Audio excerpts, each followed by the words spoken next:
increasing your company's worth before selling. How can you solve this alarming problem? Will you still be able to sell your business? Here's how you can turn the whole situation around by following these 7 steps. Step 1.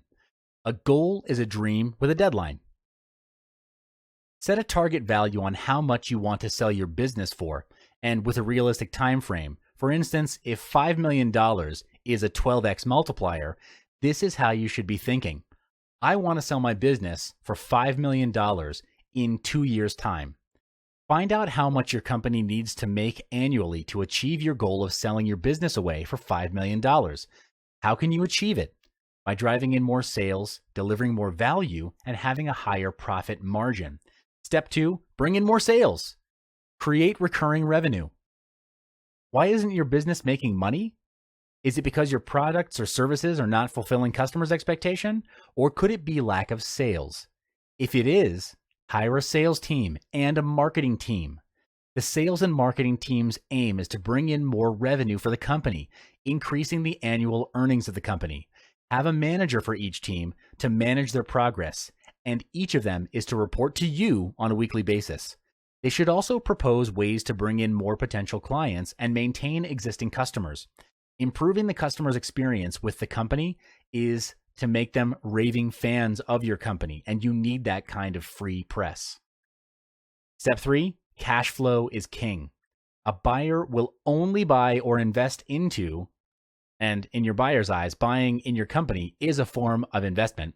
They'll only buy into your company or your business if your company is able to help them make more money. So you should improve your company's financials before selling it. Generate positive cash flow by driving in more sales because cash flow is king.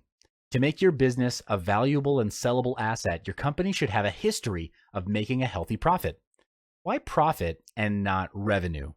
Because profit is the bottom line of your business. If your company's annual revenue is high, but the profit is low, this shows that your business is not very profitable, and no one in their right mind would buy a non-profitable business. Step 4, management is doing things right. The leader is doing the right things. Having an automated system to keep your business going even when you're away is a huge advantage. Put yourself in the buyer's shoes and look and think from their point of view. If you were the buyer, would you prefer to buy a business and work hard for the rest of your life, or buy a business that will run itself and make money for you?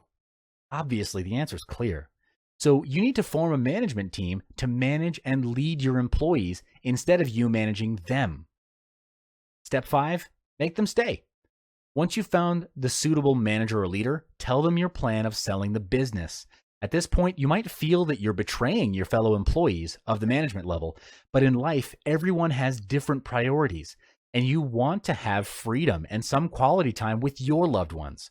But you can't afford to let your management level employees leave the company because they're the leaders of your company, the ones who keep your business running smoothly even without your presence. They're the reason that you're able to sell your business at a higher price. Here's where you launch a long-term incentive plan for the key management with a one-time special bonus in the event of the sale of your business to keep them in your company, and more importantly, to prove that the management team is locked into staying with the company after the acquisition. Step 6 is finding a broker. Now's the time to find a representative to help you sell your business. It's better for you to look for a business broker than any other broker. Your broker should appreciate what you've done to transform your business and recognize that you've done something special, that you deserve to be compensated at a higher rate, or in other words, to sell your business for more than $5 million. Contacting a broker is a wise choice, but what you also need to realize is that brokers typically charge a percentage of the proceeds of the deal in the form of success fee or commission. Step 7, after the acquisition. After selling your company or business, you'll be receiving a lump sum of money, and this is where you need to manage your personal finances very wisely. Steps on how to manage your sudden wealth increase will be discussed in the next module.